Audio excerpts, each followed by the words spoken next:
Hello বন্ধুরা, সবাই কেমন আছেন? দেখতে দেখতে তো রোজাটা চলেই গেল। তো আজকে লাস্ট রোজাটা আপনাদের সাথে শেয়ার করি। তো আজকে সকালে ঘুম থেকে ওঠার পরে ও চলে গেছিল বাজারে। তো বাজার থেকে তেমন কিছু আনা হয় নাই, শসা, তারপর আলু, আর এখানে নিয়ে আসছে মহিষের মাংস।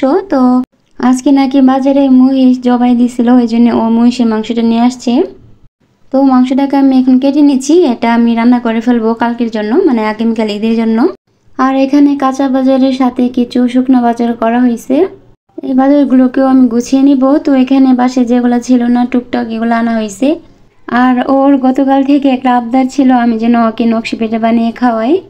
নকশি পিঠাটা আমি এমনিতে মানে তৈরি করতে পারি, কিন্তু তৈরি করার আগে যে আরও কিছু প্রসেস আছে আমি ওইটা পারি না।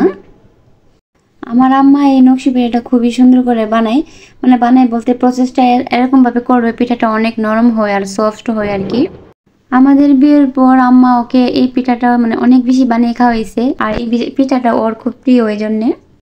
তো আমার আম্মার শরীরটা তেমন একটা ভালো নয়, এই জন্য আম্মার তেমন একটা বানাতে পারতেছিল না বাসায়। এই জন্য আমি মানে অল্প পরিমাণ পিঠা বলতেছিলাম যে আম্মা আমি অল্প পরিমাণ পিঠা বানাবো, আপনি মানে এসে দেখাই দিয়েছেন কিভাবে বানাতে হয়। তো আমি তো জাস্ট এগুলা জাস্ট বানিয়ে দিব, আর আম্মা কিন্তু রুটি তারপর সবকিছু করে দিছে।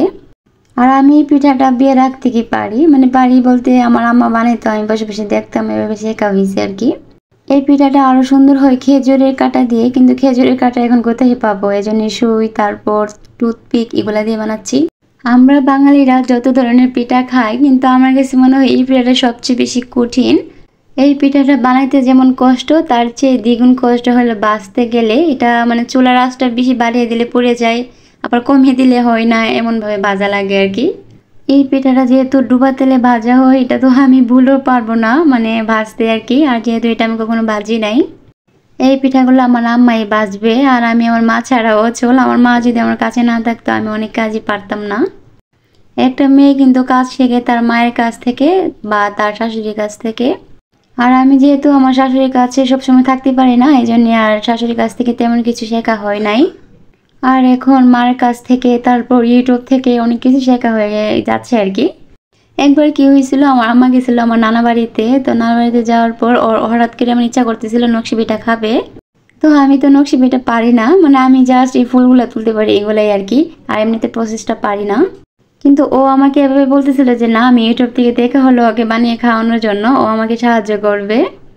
তারপর আর কি করার, ইউটিউব থেকে দেখে তারপর ও আমাকে অনেক সাহায্য করছিল। তারপর মানে এভাবে বানানো হয়েছিল কোনো মতে, কিন্তু ভাজতে যাওয়ার সময় তো আমি ভাজতে পারতেছিলাম না।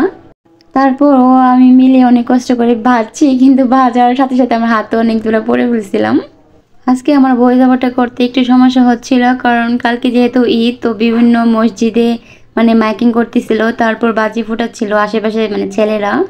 আর আমিও অনেক কাজ করতেছিলাম, তো ভাবলাম যে ঠিক আছে কাজের মাঝখানে আপনার সাথে ভয়েস ওভার করে ভিডিওটা আপলোড দিয়ে দিই। আর এই তো নকশি পিঠা তো একের পর এক বানাচ্ছি। নকশি পিঠা যতবার বানানো হয় ততবারই আমি আমার হাজব্যান্ডের একটা অক্ষর মানে অক্ষর দিয়ে একটা পিঠা বানাইতে হয়, এটা আমার একটা মানে ধরতে পারেন অভ্যাস হয়ে গেছে। আর আমার হাজব্যান্ডের নাম যেহেতু রাকিব, তো ওর প্রথম অক্ষরটা দিয়ে আমি একটা পিঠা বানাচ্ছি। আমি শন দিয়ে পিঠাটা নকশি করতেছি। দেখতে দেখতে আমাদের সবগুলো রোজা কীভাবে চলে গেলো, মানে আমার লাইফের মানে এই ফার্স্ট মনে হচ্ছে যে রোজাটা এত দ্রুত চলে গেছে। আর এটা আমার জন্য না, সবার কাছেই মনে হচ্ছে। তবে সত্যি কথা বলতে রোজাটাকে খুব মিস করব, এই বছর খুব তাড়াতাড়ি চলে গেছে রোজাটা। তো আপুরা যারা আমার ব্লগটি দেখা শুরু করছেন, প্লিজ একটি লাইক দিয়ে আমার ভিডিওটা কন্টিনিউ করে নেবেন। আর যারা আমার চ্যানেলটিকে এখনও সাবস্ক্রাইব করেননি, প্লিজ চ্যানেলটিকে সাবস্ক্রাইব করে পাশেই থেকে যেতে পারেন। আজকে যেহেতু ঈদের আগের দিন ছিল, তো সারাটা দিন আজকে অনেক কাজ করছি, আর ঘুমানোর আগ পর্যন্ত কাজই করতে হবে। এখন তো আমি সব নিজে হাতে একা একা করি। তো আমার আম্মা বলতেছিল ঈদের দিন আমার আম্মা রান্না বান্না করবে, তো আমার আম্মার বাসায় খাওয়ার জন্য। তো আমি বলতেছিলাম না, ঈদের দিন আমি করব, আমার হাতে সব করব, তো পরে খাবো আর কি আমার বাসায় যেয়ে। আর এই তো এখানে মানে পিঠাগুলো বানাচ্ছি, ওর আটটা কিন্তু অনেক সুন্দর হয়েছে। পিঠা বানানোর আগে মাথায় অনেক ধরনের ফুল তারপর অনেক ধরনের নকশি এগুলো আসে, কিন্তু পিঠা বানাতে বসলে মানে আমি কি পিঠা নকশি দেবো এটা ভুলে যাই আর কি। আর আমি পিঠা বানাতে বানাতে আমার আঙ্গুল একবার লাল হয়ে গেছিল। আর এই পিঠাটা বানাতে যত কষ্ট, খাইতে ততটাই মজা লাগে। আমাদের বাসায় সবাই পিঠাটা খুবই পছন্দ করে, আর আমার বড় ভাই তো আরো বেশি পছন্দ করে। তো ভাই যেহেতু এখন বাইরে, পিঠাটা খাইতে গেলে ভাইয়ের কথা খুবই মনে পড়ে। তবে দেশে থেকে কেউ গেলে আমার আম্মা পিঠাগুলা বানিয়ে বাইরের জন্য পাঠায়। আর এই নকশি পিঠাগুলা দেওয়া যায় না, মানে শামুক পিঠাগুলা দেওয়া যায় আর কি। তবে শামুক পিঠা নকশি পিঠা তো টেস্ট একই। নকশি পিঠাটা দেওয়া যায় না কারণ ভেঙে চুরমার হয়ে যায় এই জন্যে। আর এই তো আমাদের সবগুলা পিঠা বানানো হয়ে গেছে। এখন আমার আম্মা এখানে পিঠাগুলাকে ভেজে নিচ্ছিল। আর ও এদিকে নারকেল কুড়াচ্ছিল আর কি। একটা নারকেল আনা হয়েছে, ও নারকেলটা কুড়ে দিচ্ছিল। আরও অনেক কাজ ছিল বাসায়, সব কিছু আর কি আমার ক্যাপচার করা হয় নাই। আর এদিকে আমার আম্মা জান পিঠা বাজতেছিল আর কি। এই পিঠাটা মানে সময়েরও দরকার, খুবই সময় লাগে পিঠাটা বাজতে গেলে। আর ও এদিকে বলতেছিল পিল অফ মাস্কটা ওর মুখে দিবে, আমি ওকে দিয়ে দেওয়ার জন্য। আমরা অনেক হাসতেছিলাম কারণ ও আমার মাথার ব্যান্ড পড়ছিল ওর মাথায়। আর এদিকে আমি এখন চুলে এই কেশ অয়েলটা দিব। এই বেসমল অয়েলটা দিলে চুলের অনেক উপকার, আর তার সাথে চুলটা অনেক কালো হয়। আমার কাছে কালো চুল খুবই ভালো লাগে। আর আমার চুল কিন্তু এমনিতেই অনেক কালো, তবে একটা আনা হয়েছে। ছোটোবেলায় এগুলো অনেক দিতাম। আমি যখন ছোট ছিলাম তখন আমার মনে পড়ে আমার আব্বা প্রায় সময় একটা বেসমল এনে দিত আমার মাথায় দেওয়ার জন্য আর কি। আমার আম্মাকে এনে দিত, বলতো যে মিলির মাথায় এই বেসমলটা দিয়ে দাও, আমার মেয়ের চুলটা কালো কচকচ করবে। আমার আব্বা আমাকে খুব ভালোবাসতো, এই ভালোবাসার কথা আর নাই বলি এখন। তো যাই হোক, আমার মাথার বেসমলটা আমার আম্মা দিয়ে দিছে। আমি তো নিজে নিজে দিতে পারি না, তেলে দিতে পারি না, আর বেসমল কীভাবে দিবে বলেন তো। আর আমি এদিকে এসে দেখি ও ঘুমিয়ে গেছিল। তো ওর এখন মাস্কটা শুকিয়ে গেছে, আমি এখন তুলে দিব। তো ঘুমিয়ে গেছিল, আমি যখন এটা তুলতে আসছি তো ওর ঘুম ভেঙে গেছে। আর দেখেন ওর চোখ দিয়ে পানিও এসে পড়ছে, এটা তুলতে গেলে খুবই ব্যথা পাওয়া যায়। আর ওর মাস্কটা তুলে এখন চলে আসলাম আবার আমার কাজে। তো এখানে নারকেল যে কুড়ানো হয়েছিল এটা রাখা হয় না, এখন আমি বক্সটাতে রেখে দিব। ঈদ আসলে যে সব কিছুর দাম বেড়ে যায়, আর এখন নারকেলের দামও প্রচুর বেড়ে গেছিল। আজকে আমার বাসায় আর কোনো ইফতারের ভেজাল করা হয় নাই, আমার আম্মাই করে নিয়েছিল। আমার আম্মা বলতেছিল যে না, লাস্ট ইফতারটা আমার বাসায় করে নে।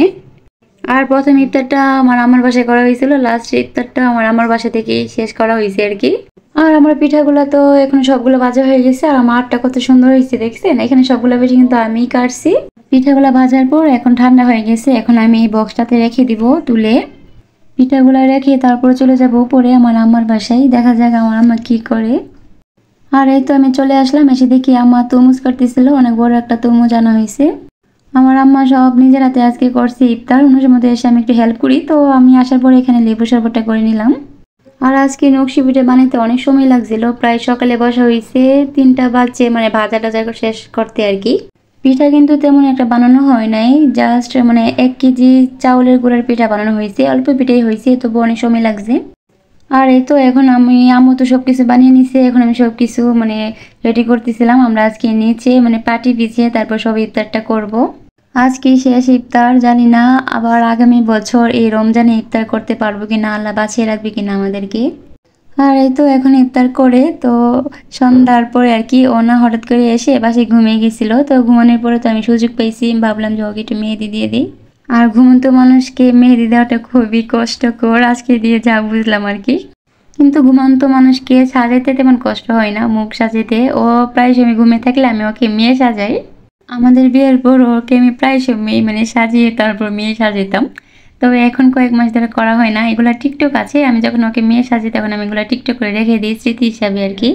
ওকে মেহেদি দিচ্ছিলাম আর আমার খুব কষ্ট হচ্ছিল, ও শুধু শুধু বারে বারে হাতটা মানে নাড়াচ্ছিল এমন আর কি। তো আমি বারে বারে হাতটা ধরতেছিলাম। আর এখন কষ্ট টষ্ট করে অল্প কিছুটা দেয়া হয়ে গেছে। আমি এখন মাঝখানে আমার নামটা লিখে দিব ওর হাতে। আমার হাজব্যান্ডের হাতে আমার নাম থাকবে, এটা তো আমার অধিকার, তাই না বলেন। আর আমি সুন্দর করে মিলি নামটা লিখে দিলাম। ও ঘুম থেকে ওঠার পর ওর রিয়াকশন কী হবে আমি জানি না। আর আমি তো এর আগে ওকে অনেকবারই মেহেদি পরিয়ে দিছি। যাই হোক, মোটামুটি দেয়া হয়ে গেছে, ঘুমাতে মানুষের যতটুকু পারি দিলাম আর কি। ঠিক আছে, সবাইকে আল্লাহ হাফেজ, আসসালামু আলাইকুম।